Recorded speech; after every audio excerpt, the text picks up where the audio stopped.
And hello everybody and welcome to the 18th round of the Formula Student Series of the year 2022. You are getting rather close to the end now. There's only about 3-4 rounds to go. We've had some great racing in the past, and we will hopefully have some great racing in the future. I'm joined here by not Vente, he's not quite feeling well, but I'm joined by the league organizer, Diego. Hello everyone, how are you doing? I'm doing very well, Diego. So at the moment we have the trophy that... Did you design the trophy for today? Yeah. Yes. We have the trophy that you designed, as every trophy is designed. Yeah, like all trophies on the on this year's FSGP championship, like the designs. You know, the base trophy is the same. What changes is the textures and the logos. And you know, for Japan, we've definitely gone for a JDM theme. And I think drivers will appreciate it. I wonder what 3 drivers will get it though. As now we look at the championship standings for today, as we have Fulvio Phoenix still at the top of the leaderboards with 324 points. Just to remind you that for this league, it is only your top 16 results that are counted. So if Fulvio had 10 wins and 6 second places, he would have the points from 10 wins and 6 second places without any of his other finishes, even though we are on round 18. Correct. as So we have. this is a very interesting rule, I think, and it allows drivers to miss a race or two without many worries. Of course, it's a long championship, so it's hard to be in all 22 races in all 22 weekends. Mm, So this gives you a little bit of buffer to miss one or two races without compromising your championship. mm, And it's gonna be super tight at the top. Jason and Goose are definitely closing in, and mm. have no idea who will win the championship. To be honest, come at Abu Dhabi. Because you have Goose Van Dorn in second with 293 points, about 21 points off actually. And then you have Jason, who is 10 points off of Goose with 282, but they are all on 16 races now, so it's just maximising their finishing position and hopefully getting rid of some bad results. Yeah, exactly. And in the case of Goose and Jason, there are a few bad results they had over the year. They weren't many, but they have one or two which definitely hurt them. So it will be interesting to see how they close that gap back. As as we know, we'll probably join the live stream. Yes, as we go to the live racing, at the moment we have Jason Milanov in first position with a 56.2, and if I go through here, you can see that over a second behind him is Brendan. 1.1 Yeah, I've seconds. seen that, and it looks insane. But I think the gaps will be closer come qualifying. I've been reading some of the chat that usually takes place regarding previous times and and the practice times. I think people will be able to close a little bit. Oh, that is my mistake.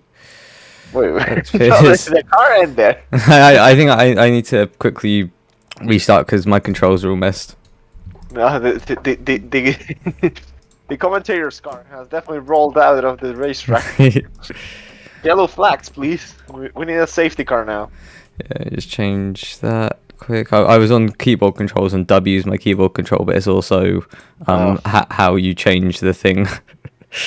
Oh, okay, so that explains it. Small fix now. Now it's on wheel control, and I shouldn't be able to press my throttle pedal. Awesome. Yeah, so hopefully everyone at chat, feel free to leave any questions, any comments regarding the races.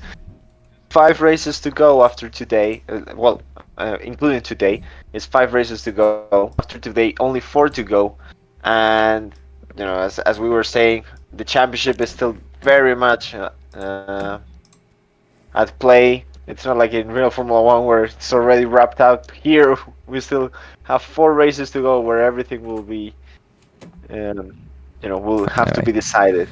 As we now go back to the live racing, so we watch Jason on a flying lap as we unmute the audio so you can hear the beautiful sound of the Formula Student engine. Jason with quite a hefty lead compared to the rest of the field today. Yeah. And he's still going faster actually on this lap. He said it on the chat.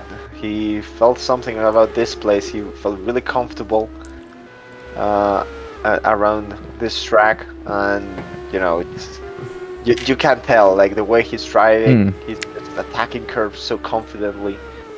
It's gonna be the man to beat for sure. As we ride on board in T-Cam, there is a bit of a graphical error with his front right tyre there. You can just ignore that. Yeah, sure, what is going on there, definitely the tire. It's not blown up, in case that's your worry. As he's half a second up on his fastest lap. Yeah. Which is just incredible. We'll have to check those because before it said that it had beaten its lap time and then it wasn't, so we'll have to check if the splits are working correctly or not. He approaches the finish line and we'll find out. Yeah, yes, he says his new fastest. A 55.9. This obliterates the time. Unbelievable. I think we have the 2018 Sebastian Vettel instead of Jason today. Yeah. Yeah, I mean, he's on the Red Bull days, I would dare to say.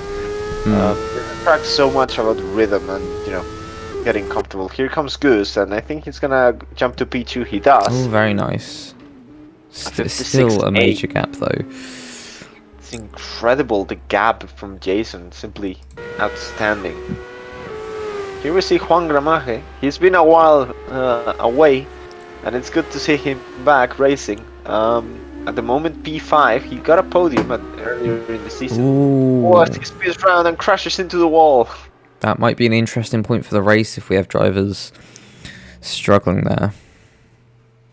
Absolutely, definitely a corner that will prove challenging in the final chicane and the final corner. And this is the visibility for the drivers, as this may be quite a far away zoomed in image, and that's why the fog is so thick, but still it's quite difficult to see. Yeah, definitely the Japanese weather not being the kindest. As we can't imitate rain in this game, but we're trying our best here with quite low temperatures and a lot of fog. Absolutely, I think it does look good. It looks quite moody. I think it's the word that we're looking for. So as we have 17 km/h winds, which is quite fast. I don't know, I don't pay attention to the speed of the wind most of the time, but normally it's around 7 or 8. Yeah. So with strong winds as well. It's going to be interesting with these cars because they have quite a streamline sort of front to back, but then it's quite a barrier with the fin. Absolutely. And look at how many people is going out already. Everyone's just trying to get their first lap in. I think people is realizing the toe may be powerful. It's a track with quite a few straights. There's quite a crosswind here actually as well. That's 60 mile/h crosswind down in turn 1. Yeah. Excuse me for the burp there. But yeah, so we might see and yeah, through the final corner you can see that it is sort of a crosswind into a tailwind, so that might be why drivers are struggling, because if you look at the back of the car you can see there's quite a big fin to catch any of the air going across the car. Yeah. Absolutely, lots of downforce with these fans. Of course, the FSGP spec, unlike at the beginning of the season, the fans cannot be deactivated. So, as we see drivers just trying to open a gap on the final chicane to open their flying attempt. As we watch an offboard of Goose van Dormelen's lap, you can see him just taking the corners very well. Didn't seem to be struggling too much with the car. He's very good there through Degnal 1 and 2. Now to the hairpin, braking just before the curb it seemed. Nice line. The car seems to be quite stable. Nothing too noticeable, which is nice to see. Smooth steering inputs, and then it's just straight through to 130R. Keep the throttle pinned quite easily in this car with how much of the downforce is created by the floor. And down to the line he sets a 157.1, which I definitely think he can beat, and with this car you can just sort of go for consistent hot laps without the tyres getting too hot because of how close the race and quali speed is. That you can, some drivers you can have like faster race pace than you do quali pace. Oh, there's a little bit, yeah. There's Juan Gramage. Definitely not the. Wasn't the best lap. Jason. He is on his lap now. His lap as well. It is true that the tires allow you to do multiple laps. Although the first lap still has the most punch and the most grip, so I'm pretty sure drivers will want to have a nice clean first attempt. As we see now Jason going for his run. His purple first sector, purple second sector, onto the final chicane. Rear end steps out a little bit, but he can still set a good lap. Maybe he crossed the line, it was invalidated it seems. Track limits for sure there. So we look to the front, sort of P5. We look Antonio Correa dropping down as he finishes lap, starts lap somewhere there. Ooh. halfway through this session, and so far, Jason without a time. Of course, we know he will end up posting a time, and he will be at the top of the standings or very near the top. But at the moment, not having a time, anything can happen. You can have some bad traffic, a mistake even. As a driver stopped on the exit of the final corner. Ooh, that's a very bad place to spin, but backwards as he Van Grim again uses the very short layout to turn. Very good awareness And to we look, do that. there's Jason setting a 56.2 and going to the top of the timings. And Goose goes P2 on that attempt. So we have the top two championship contenders already in the top 2 standings. Whereas Juan Gramaje is actually only two hundredths off. Absolutely, Juan Gramaje. He's been. I think the last time he raced with us was in Baku. Maybe I don't think he's raced with us. I'm not sure. It's been a while. It's definitely been a while. Definitely been a while. He's definitely not raced with the brand new spec that was introduced in Singapore, and to see him in P3 is definitely impressive. Through the chicane, that was very tidy. There was a few drivers stopped sort of at turn 2, but now they're gone. Now we have drivers filtering from the pit lane, which does lead quite quickly onto the racing line. So we shouldn't see any pit stops during the race, but if we do, because of damage or anything, then that might be something interesting to watch out for. Oh, as he loses the rear on the curve of Degna 2 there. That's a very tricky curve, and there's a crash in front. That's lossy. There's a lot of cars going on here.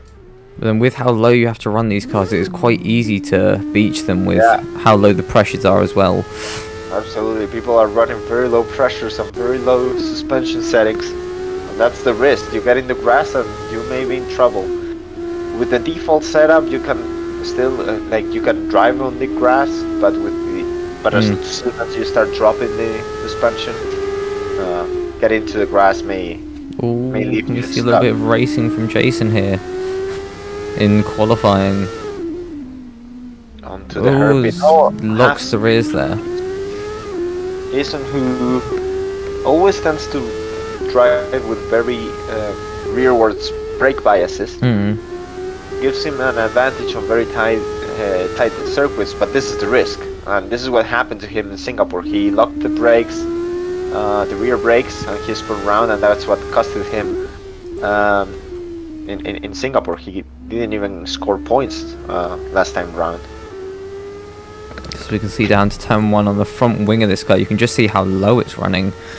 We're almost hitting the asphalt and are hitting the asphalt at times just because of how... Luckily this is a smoother track as he goes down the inside. There's a collision there. There's a collision between Jason and one of the drivers. Lozzie. Both were on their laps, and Jason tried a pass, and that was definitely not going to work. See a bunch of drivers going into the pits. They know that if they get out now, they can still do a flying lap. So they are going to the pits very quickly, change tires, and do one final attempt. Brendan Pierce, that may be tied on. He takes quite an unconventional line into the pits there. And that's unfortunately for him the end of the session. And Chris P, I think this is the second race ever doing with us, the first FSGP race, and he is P4, very impressive from the American driver. As we look to the front of the grid, you can see Goose has closed the gap a bit, but is still almost half a second to Jason at the front. Yeah, and Goose has gone into the pits now, so unless someone can pull off an impressive final lap, this is gonna be pole position for Jason Milano. Once again, Jason's trying was maybe a little bit wide there, but still a very clean lap. Absolutely, through Degner 2, running a bit wide, but the time is not showing an improvement. So I think a 56.2 is gonna be it, and that's gonna be the time of pole position of Jason Milano. As to the end of the second sector we come up to. Juan Gramaje goes Juan into the Gra- pits. Ooh, must have made a mistake on his lap there. Only 6,000ths off now. So maybe we can see a wonder lap. He's trying to the shortest line, but he did improve in the final He sector, did but improve. wasn't enough. Good pole position from Jason. The moment third in the standings, he's trying his best to close the gap. He has a couple of DNFs this season, so all the points he scores today, they're definitely adding up to the standings. So he may get a big chunk out of the advantage Goose currently has. Because these past couple of races, Jason's just found something with the car and with the tracks, because they're quite new tracks. They're sort of coming out the week of the race. Yeah, indeed. And Jason is just sort of finding the pace straight away, while Goose, he was fast, but it's taken him a while with this newer car to find the same pace that he had with the old car. Yeah. But maybe next season when Big Wing comes back, we might see him at the very top instead of just sort of podiums every race. Yeah. Absolutely. Anyway, now we are 40 seconds to the green light. Who's your money on? Who do you think is gonna win this thing? I think Jason's a good choice, but if anything happens at the start and Jason struggles, I think Goose is definitely the second best. Then Juan was quite a surprise. I'm gonna throw a bit of a curveball. Goose and Jason collide and Juan takes advantage. We thinking this is a Senna Prost moment. No. We'll Turn find 1 out in Senna Prost. seconds. We'll have to see. As the lights come on now, as we go to the very foggy start of the Japanese Formula Student Japanese Grand Prix. 3 lights, 4 lights, 5 lights, 6 lights. And we're held for, and we're away we go. Jason keeps his lead. Goose keeps second. 1 third still. 4th Well behind. there. Leave the start. Oh, I spoke too early. There's an off. Chris P is off. Oh, and Raphael. Oh, there's a big crash at the back there. Cadillac Craft was involved there. But Jason was going over the tyres there. And Raphael Olivieri is still facing backwards. As we look to Jason, who is already not quite pulled away yet. So that Goose is still catching. Yeah. If we look to Brendan Pierce, who is very close to the back of, I don't know, the driver, as there is a few little bit of carnage going on in the back. We go back to the fight with Brendan Pierce, under 2 tenths between them as they're now side by side. Brendan tries it around the outside, he gets the inside line, but then it's the outside line again for the final corner, turn 18. He's still behind, but he now has the slipstream. Can he get past him around the outside of turn 1? Outside of turn 2 he makes it, because now he's got the inside line and he's ahead. As Goose Van Dormelen lost second place to Juan Grammage. But now Juan spun! Juan has spun! Oh no, he hasn't.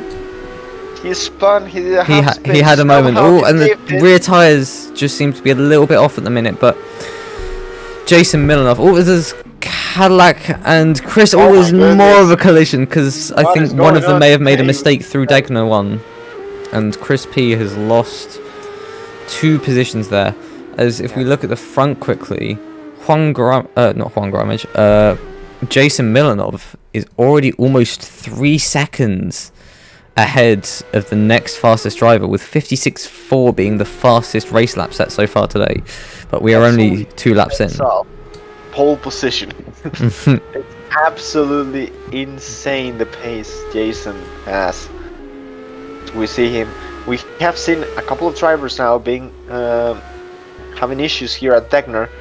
Seems to be the difficult spot for drivers, and we'll see who else gets caught up by the turn.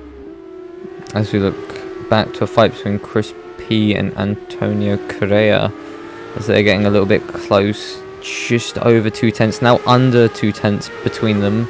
Yeah. As he looks to the points. outside of Degner 2, nothing happens, but can he make a move into the hairpin? He looks but doesn't go for it in the end, but takes the inside line.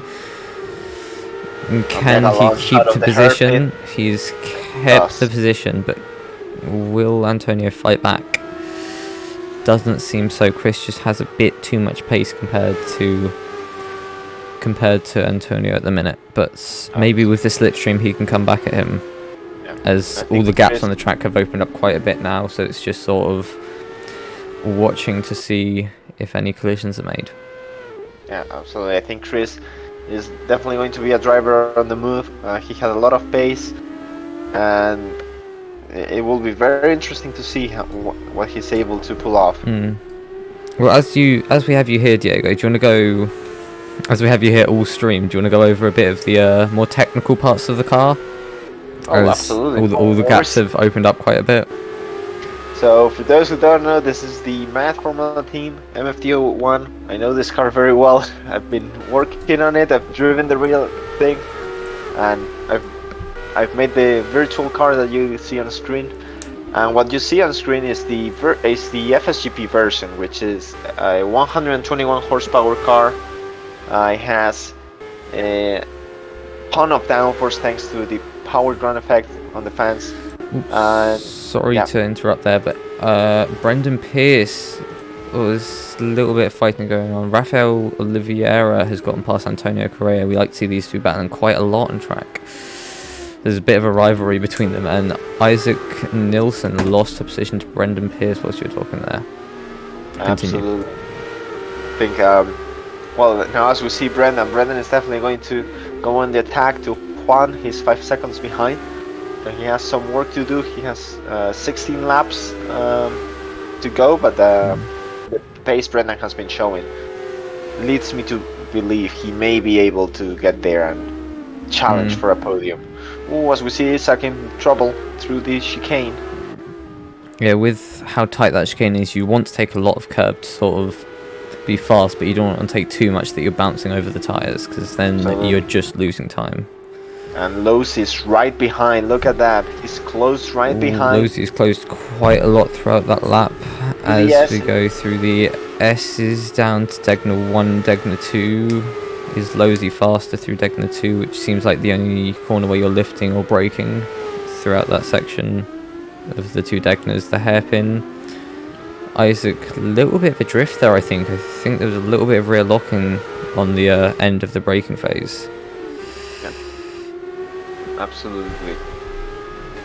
As now we go down to 130 arc, and Lozzie close up to him with, I think that's a back marker collided with P8 maybe, or it was just a coincidence they both stopped, as we sort of see three drivers now fighting for position. For P8 you have Van Grimbergen, Cadillac Crafter and Chris P, all within a second of each other. Ooh, as we watch Chris P going for a move on Cadillac Crafter there. Can he make it? Not quite. As we now look at the front of the pack as the lap car gets out of the way. Very good to see. As Gutenberg through the second of the two Degner corners. Everyone seems to have gotten used to that by the end of this race now, as they all look to the outside of each other and can't quite make a move anywhere. As Jason Milanov sets a new fastest lap of a 55.9, going even faster than he has this entire race. As they're all very close. Ooh, as Cadillac Crafter goes down the inside of 130R on Van Grimberg, as Grimberg gets pushed a little bit by Crispy there. Can Crispy... Oh, he's pushing him to the grass. Ooh, Chris with two tires on the grass there. Stewards might have a look at that. Just realised I was muted. Seems like a bit of aggressive defending there. Apologies if I've been quiet in the last few minutes. I was muted accidentally, so pro tip, do not... Degner 2, he takes a bit too much curb and loses the car there. So we now quickly go forward to the fight between Isaac Nilsson and Lozzy. It's in the slipstream heading into.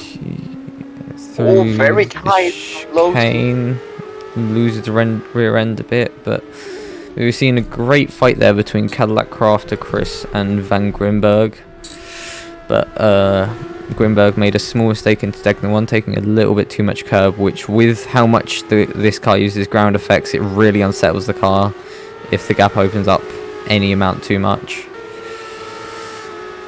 Which now we are watching as Correa down the main straight takes the inside line for turn 1, but Grimberg around the outside. Oh, and there's a collision. He closes up a bit too much, and they both collide in the sort of middle of turn 2 as he just tries to get the car out. There's a little bit of a wheelie there, actually, which is quite impressive in a Formula car. So we now look forward to Crispy.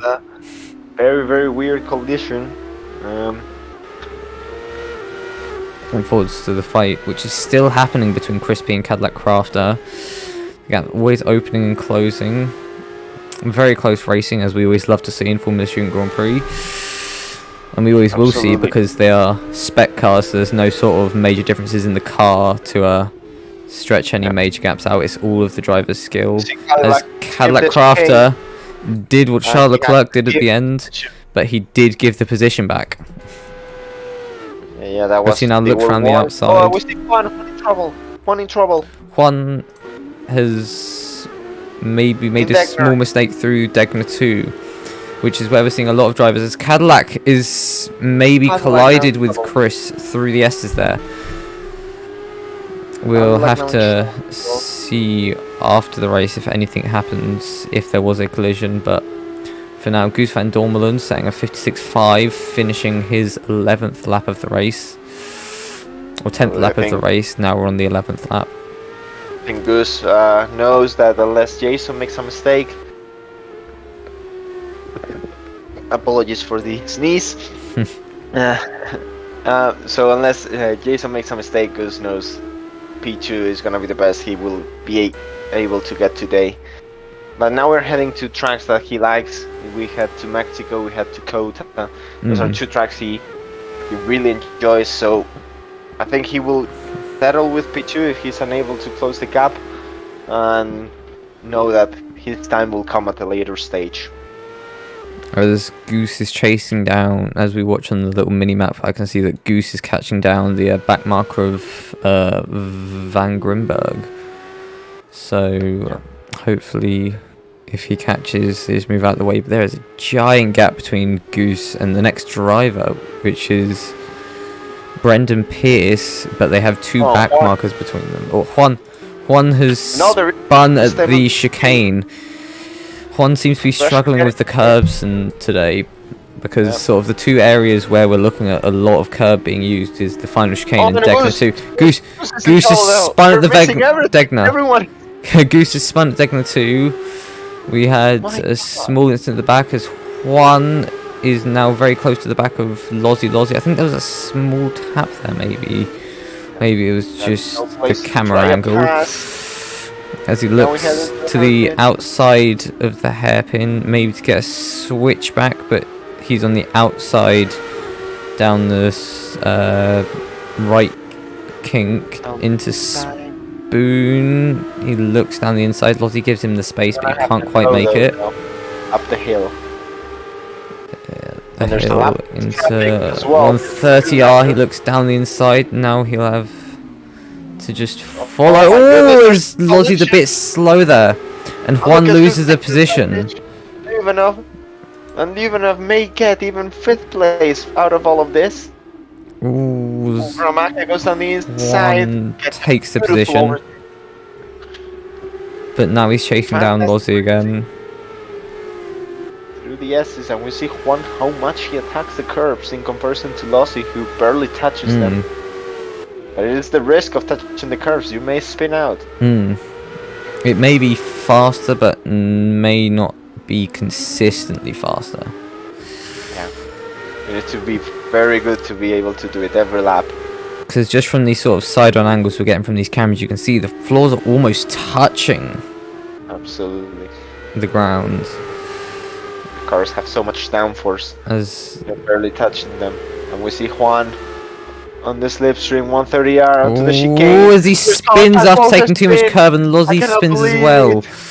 Lozzie using the reverse gear to try and get out of What the is going collision on there, there? while Juan is stopped and Oh Juan no, has left the race. he's out of the session. He got stuck in the grass. Oh, Oh, what a terrible ending to the race. He was very Juan was fast, having but lots of such a mistakes good for race. Juan. But now as we look, as Lozzie spins Lozzie. again, Lozzie is No, just Lozzie's needs to on the keep the car ground. moving just so it doesn't get beached on the grass. As He did a great the job there. car is moving, but they've lost a He's lot losing of positions. He's lost Nielsen a and lot of Luminov positions. gaining spots. As Correa is passing Van Bergen or Grimberg and looking to pass. Is that a back marker? I think no, it is for position. I can't quite tell. I believe that's Correa Nielsen and who's lapping them. Nielsen. Oh, okay. That's just Van Grimberg. Van Bingrab. Van Grimbergen. Apologies for all of the times I've mispronounced your name. If you've seen me on other series, you'll know I'm not good with names. Grimbergen, isn't that the... Oh, as he takes too much he's curb and spins again. I think this is his first race, or at least first race with Strong. Goose has made another mistake. No, he's spun on the exit of Spoon, and Brendan is into P2. That doesn't feel like a place anyone would spin, let alone someone with as much skill as Goose. So I think there's no one close enough ahead to have made a collision with. So maybe it is just Goose's made a mistake on throttle. So we can hear Brendan through turn 2. Whilst we are watching Goose's now. Goose has to close the 5-second gap to Brendan Pierce.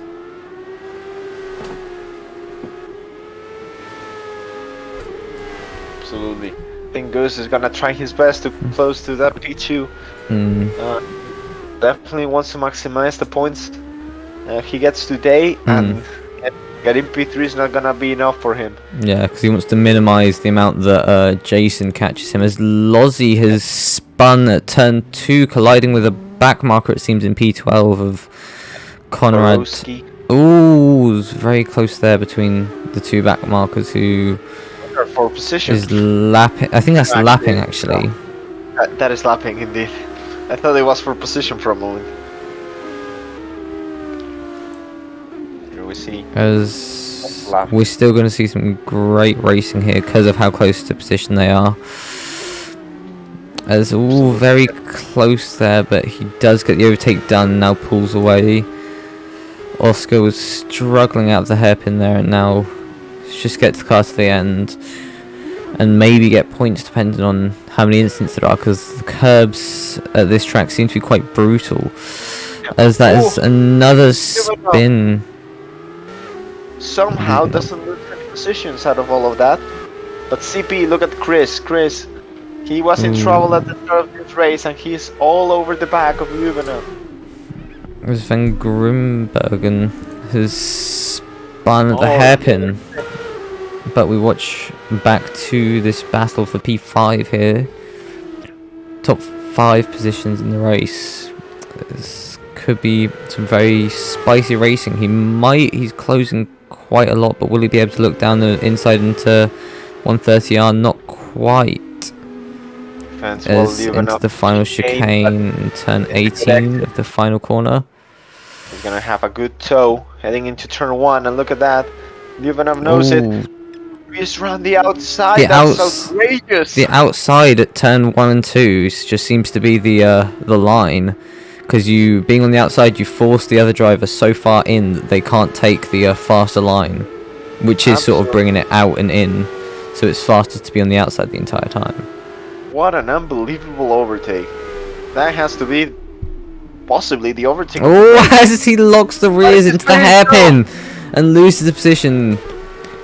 Hopefully we'll be able to see him close it back up by the end of the race. But there's only 2 laps remaining. We only have 2 and a bit laps of the race left. This race has gone so fast. That's just how it is with Formula Student Grand Prix. There's so much going on. you don't realise the race is over until you see the checkered flag. Absolutely. You feel like there's so many more laps to go. As Chris has actually lost a decent amount of time to Rafael Oliveira now, who is just over a second away from him. So we could see a nice battle for P5 between 3 drivers. The 2 back markers make a collision or struggle at the hairpin.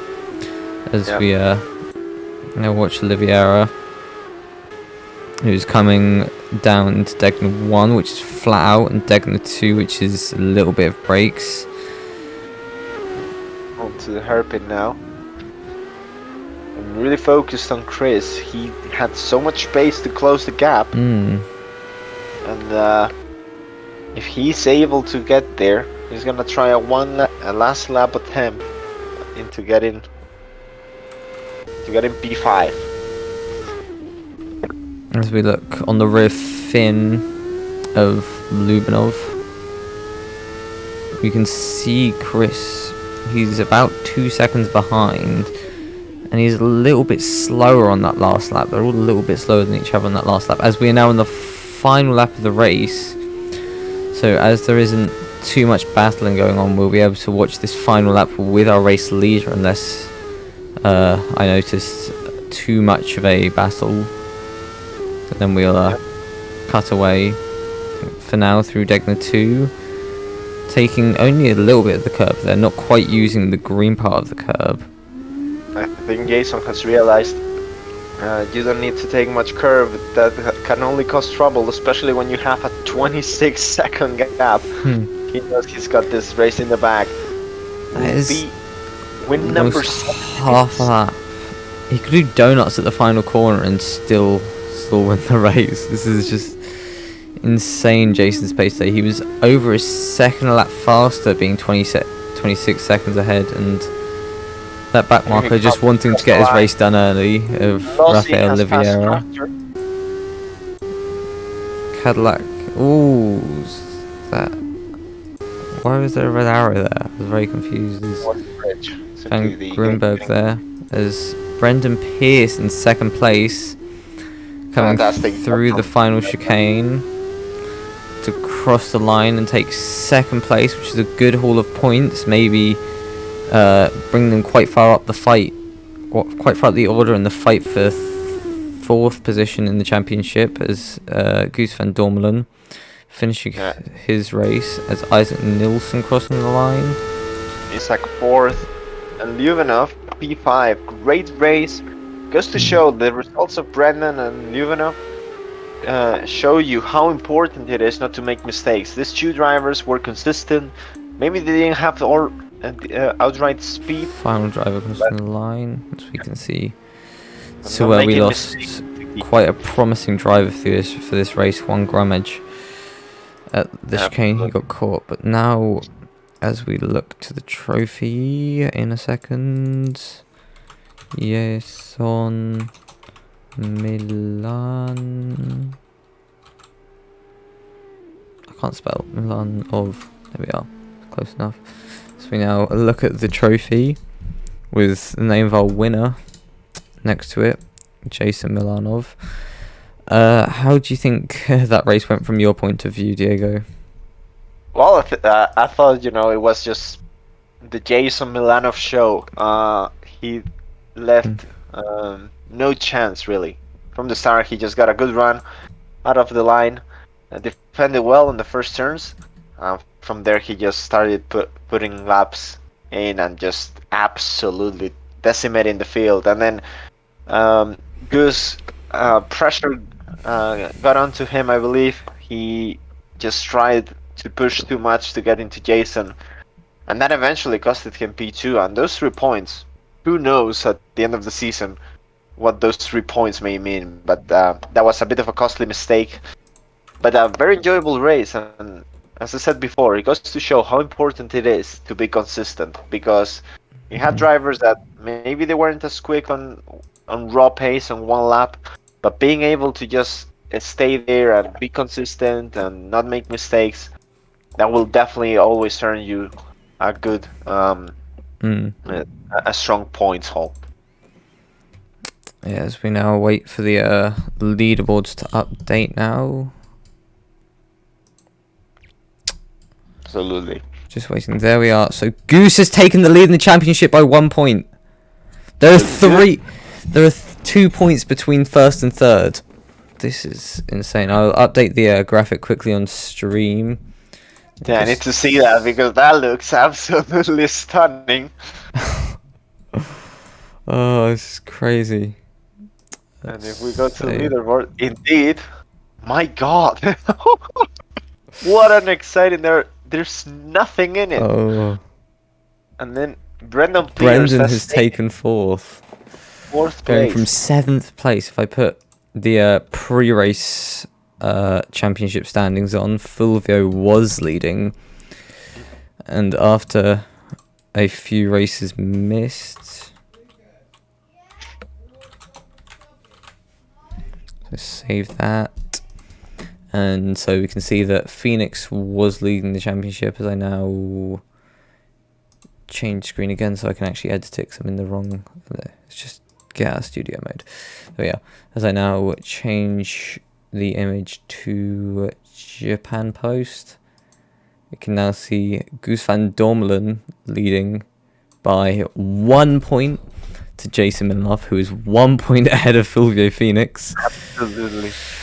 Incredible. And then Brendan Pierce on 114 points from 7th place to 4th place, and Cadillac Crafter going from 5th to 4th, one dropping down a place, and Samuel Ivanov dropping down a place, a driver that we haven't seen in a while actually.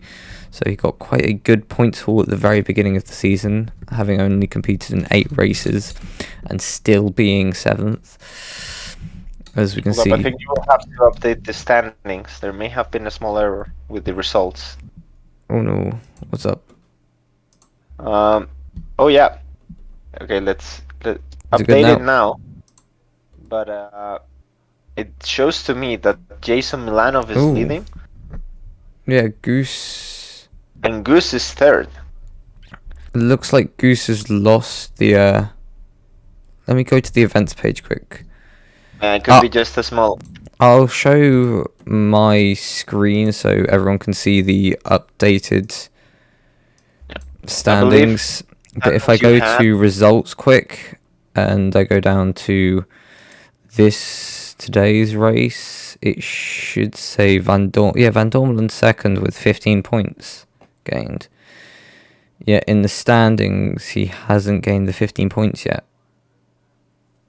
Let's look he gained them and then he lost them. Yeah, you can see. 296. And I can look at the pre-race. I think he was also on 296 before the race. So. We're trying to figure out what is going on, ladies and gentlemen. What was the race? What was the race we just had? Not Monza.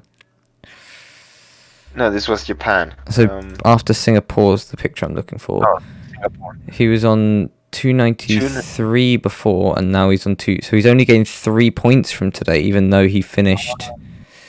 Yeah. So that means his first result was 4th place. Goes to show how tight everything is. Oh my! And Jason had the DNF, which of course that's the reason why he's gained those points. So it took a second to update. So I'll change this what I have saved again then, because it updated to just all of his points and then it went back to the 16 races. Yeah. I think that was the issue this is going to be an insane championship. It updated, so heartbreaking for Goose, who was leading. Championship leader. What a comeback! What a comeback from Japan Post. Yes, I want to replace it. And then it's already updated. Very nice. And so I shall edit that, and I'll get the updated standings in a slightly nicer view up. Leader Jason Milanov, and we now look a bit more closed up view You can see Jason Milanov leading by 1 point, and then there being 10 points between Fulvio Phoenix and Goose van Dormelen because of the 16 races, top 16 races. Goose does not gain the full 15 points. He only gains 3 points from his last best position because his worst position. What was it you were saying? His worst position was only fourth before Must this. have been fourth because, which again goes to show how consistent That's crazy.